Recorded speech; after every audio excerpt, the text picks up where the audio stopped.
Desde 1822, quando o Exército Brasileiro foi criado até os dias atuais, houve uma grande transformação no fardamento e armamento. Em 200 anos, a tecnologia evoluiu, transformando o nosso exército na força combativa que é hoje a maior da América Latina. Este vídeo tem a intenção de mostrar não todos, mas os principais uniformes e a história que há por trás deles.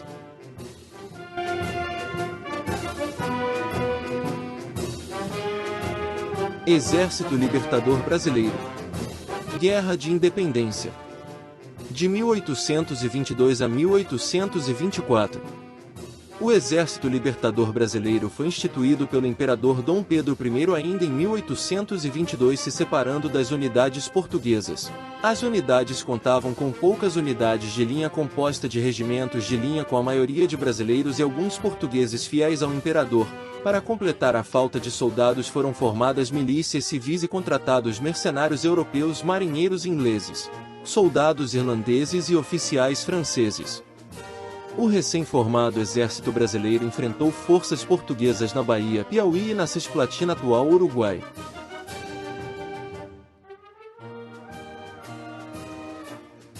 Exército Imperial Brasileiro. Guerra da Cisplatina. De 1825 a 1828. Uma das guerras mais impopulares do Primeiro Império, a Guerra da Cisplatina, de 1825 a 1828, foi uma guerra entre o Império Brasileiro e a República Argentina pela posse do território que é hoje o atual Uruguai.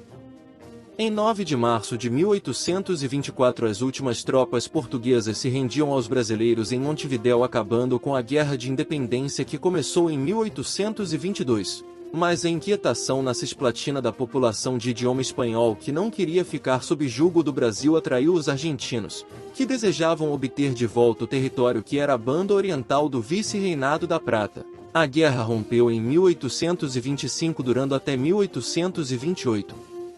Enquanto o Brasil foi vitorioso na maioria dos combates navais, em terra os brasileiros perderam várias batalhas. A de Ituzaingó, no Rio Grande do Sul, a sua pior derrota. Com essa guerra impopular, houve escassez de soldados voluntários. Pedro I precisou contratar soldados mercenários irlandeses e alemães. No final, depois de mais de 8.000 soldados mortos, o Império do Brasil e a República Argentina assinaram com supervisão inglesa um armistício e a ambos a desistência do território. Surgia assim o Uruguai. As guerras do período regencial. De 1831 a 1850. A Guarda Nacional.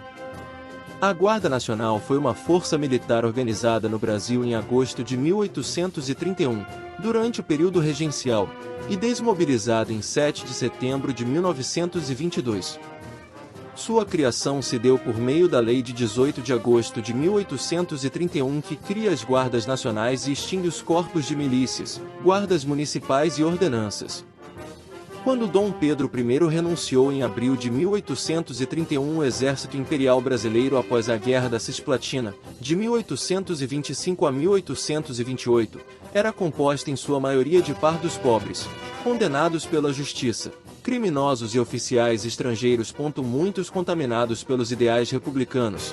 Para manter a fidelidade ao Império, a regência vendeu patentes de coronel, major e capitão para as oligarquias latifundiárias do Brasil. Esses oficiais tinham que recrutar, armar e comandar para esmagar as revoltas internas. A Guarda Nacional lutou do norte ao sul contra as revoltas regenciais pela União do Império até 1850 e depois nas guerras do Prata e do Paraguai. Exército Imperial Brasileiro. Guerra do Prata. De 1851 a 1852. O Exército Imperial Brasileiro em 1851, apesar de pequeno, tinha experiência em combate durante um período de revoltas que se estenderam de 1832 até 1850. Desde o norte ao sul do país, grande parte de seus oficiais eram provenientes da Guarda Nacional, criada em 1831 de latifundiários que compravam a patente de coronel, que durante os períodos de guerra civil onde adquiriram experiência.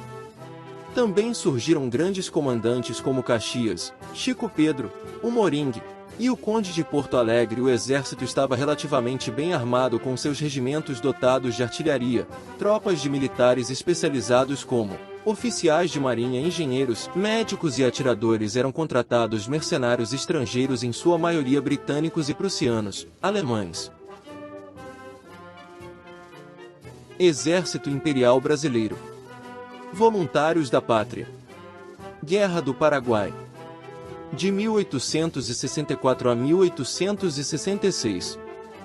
Quando estourou a Guerra do Paraguai em dezembro de 1864, o Exército Imperial Brasileiro era composto de apenas 18.000 homens. Para suprir a demanda de contingentes, foi criado o Corpo de Voluntários da Pátria em 1865. Pátria. Guerra do Paraguai. 1865. O imperador Dom Pedro II, para aumentar o contingente do exército, então com apenas 18.000 soldados, criou os Batalhões de Voluntários da Pátria em 7 de janeiro de 1865 por meio do Decreto Imperial número 3.371. A estratégia deu certo, pois, ao todo, o contingente de voluntários da Pátria foi de 37.928 soldados, que somados aos já 18.000 já alistados fizeram do Exército Imperial o maior da Tríplice Aliança. Muitas vantagens tinham os voluntários, como prêmio: 300 mil réis, lotes de terra com 22 mil braças em colônias militares, preferência nos empregos públicos, patentes de oficiais honorários, liberdade a escravos e assistência a órfãos, viúvas e mutilados de guerra. Os voluntários da Pátria formaram 51 batalhões que lutaram bravamente por 5 anos de conflito em territórios brasileiro, argentino e paraguaio. Ao fim do conflito, somente 14 batalhões dos 51 originais restaram, retornando como heróis da pátria em marcha triunfal pela capital do Império. Exército Imperial Brasileiro. Soldado Zuavo. Guerra do Paraguai. De 1865 a 1866. Os zuavos eram uma tropa composta somente de soldados voluntários de negros livres oriundos da Bahia. Tinham esse uniforme peculiar baseado nos zuavos coloniais franceses argelinos. Há referências de heroísmos de zuavos em vários episódios da Guerra do Paraguai. Na Batalha da Laguna Serena em 17 de abril e na Batalha de Curuzu, entre 1º e 3 de setembro de 1866, foi um desses momentos. Foram nesses combates que o capitão zuavo Marcolino José Dias destacou-se. Escalando a muralha do forte, hasteando o pavilhão verde e amarelo no lugar da bandeira paraguaia, e gritou: "Está aqui um negro zuavo baiano." Outro zuavo, oriundo de Itaparica, conhecido como Agostinho da Fontoura, teve a coragem e o ímpeto de hastear a bandeira do Império durante os combates que resultaram na conquista do forte de Itapiru. Os zuavos foram extintos e misturados a outras unidades em 1867 por ordem de Caxias, afirmando: "Não existem unidades segregadas, o exército brasileiro é um só." Uma trajetória famosa sobre os zuavos é a de Dom Obá II, Cândido da Fonseca Galvão, suposto descendente de Alafim de Oio soberano que reinou numa região que integra o território da Nigéria. Dom Obá II, depois de participar na Guerra do Paraguai como oficial voluntário e se radicar no Rio de Janeiro, costumeiramente era recebido uniformizado como oficial zuavo, com muita reverência, por Dom Pedro II, no Palácio Imperial. Guerra do Paraguai. Passo da Pátria. Ilha da Redenção. 1866. Na campanha de 1865, o exército brasileiro combateu para parar a invasão paraguaia no Mato Grosso e no Rio Grande do Sul, com as derrotas do exército paraguaio em Uruguaiana, na Batalha de Itaí, e da Marinha Paraguaia na Batalha Naval de Riachuelo. O exército brasileiro se juntou aos aliados argentinos e uruguaios para libertar as províncias argentinas de Misiones e Corrientes. Em 1866, os aliados chegaram ao Passo da Pátria para a invasão do Paraguai atravessando o Rio Paraná. O exército aliado em 1866 enfrentou combates ferozes nas batalhas da Ilha da Redenção, Forte Itapiru, Forte Curuzu, e na maior batalha da guerra, a vitoriosa Batalha Campal de Tuiuti. Então veio o desastre da Batalha de Curupaiti em 22 de setembro de 1866, com grande número de mortos e uma peste de cólera que dizimou o exército aliado.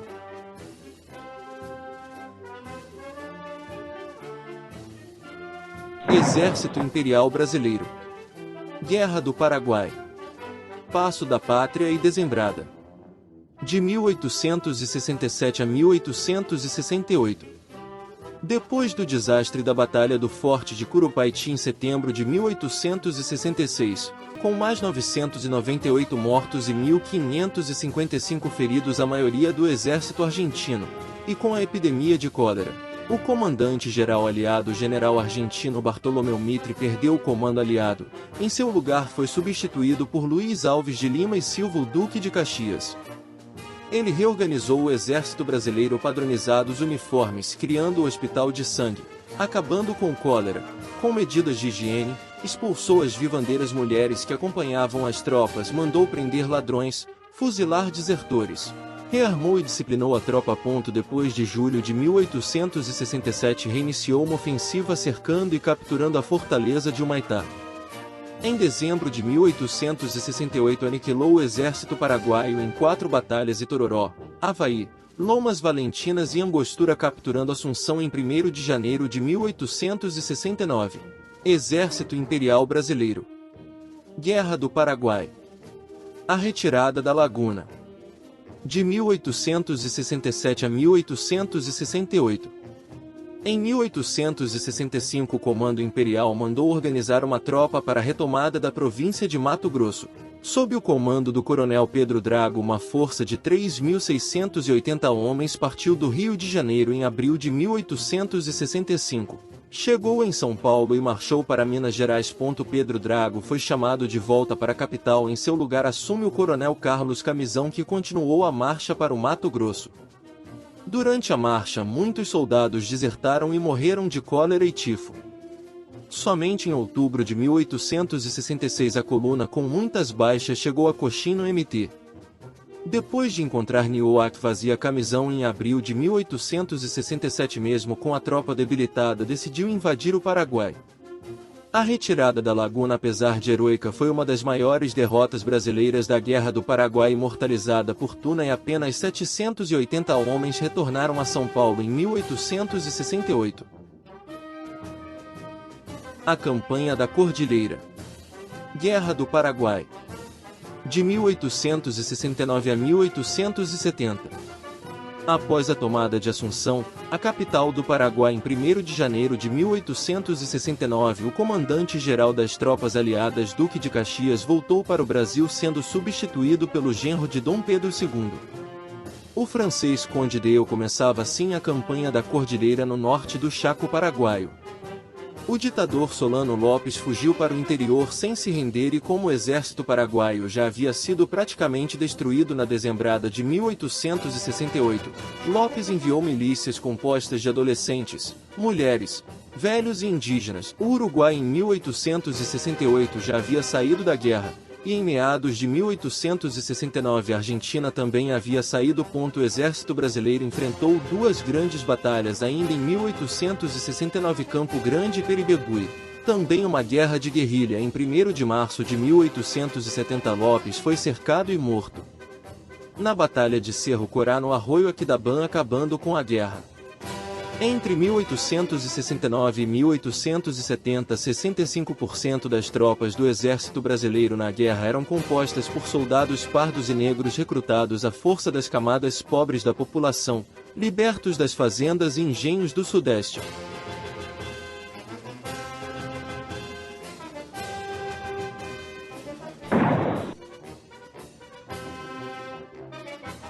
Soldado do Exército Imperial Brasileiro. Revolta dos Muckers. 1874. Depois dos ataques dos fanáticos Muckers contra a comunidade alemã na região de Sapiranga, o presidente da província do Rio Grande do Sul, o que seria atualmente um governador, mandou um batalhão do exército acabar com a revolta. A tropa, composta da mistura de infantaria, cavalaria, artilharia e polícia de Novo Hamburgo, com muitos militares sendo ex-combatentes da Guerra do Paraguai, marcharam para Sapiranga para pegar a bruxa Joaquina Maurer, com a certeza de estarem marchando para fazerem tiro ao alvo contra caipiras alemães. Foram necessários 1 mês e meio e 4 combates para dominarem os fanáticos, com a perda de 10% do efetivo entre mortos e feridos, inclusive seu comandante, o tenente-coronel Genuíno.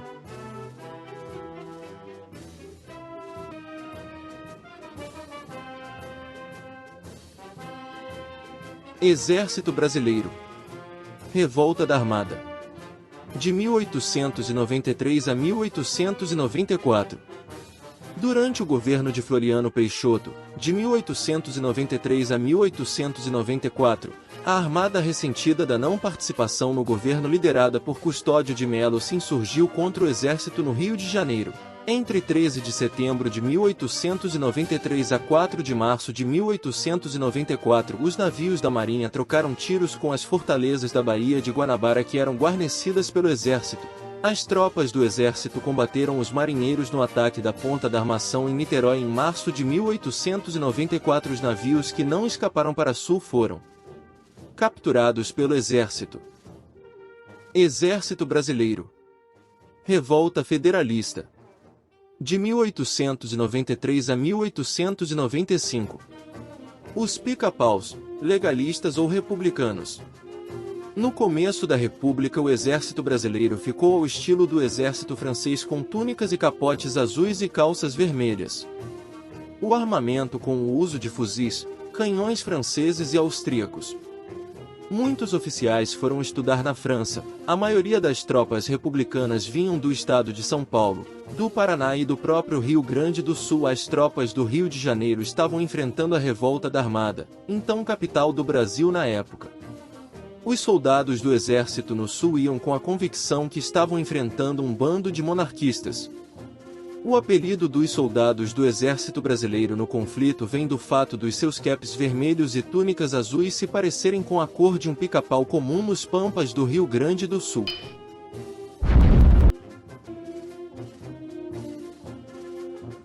Exército Brasileiro. Campanha de Canudos. Bahia. De 1896 a 1897. O Sertão em Guerra. Uma das campanhas mais cruentas do exército brasileiro no interior da Bahia, na Serra de Corobobó, instalou-se o Arraial de Canudos em 1893, construída sob as égides de Antônio Conselheiro, um beato missioneiro. Fez essa comunidade pobre e messiânica em torno de uma igreja, o Arraial do Bom Jesus. Após o conflito de Uauá em 1893, derrotando uma força policial, Canudos foi acusada como reduto monarquista. Depois da segunda Major Febronil de Brito e terceira General Moreira César expedições terem sido destruídas pelos conselheiristas, estes rebeldes só foram derrotados na quarta expedição do General Arthur Oscar com uma força de mais de 4.000 homens com artilharia. Canudos foi destruído em 1897. A campanha revelou o despreparo da logística do exército na época, sem alimentação adequada, com fardamento misturado e tropa destreinada.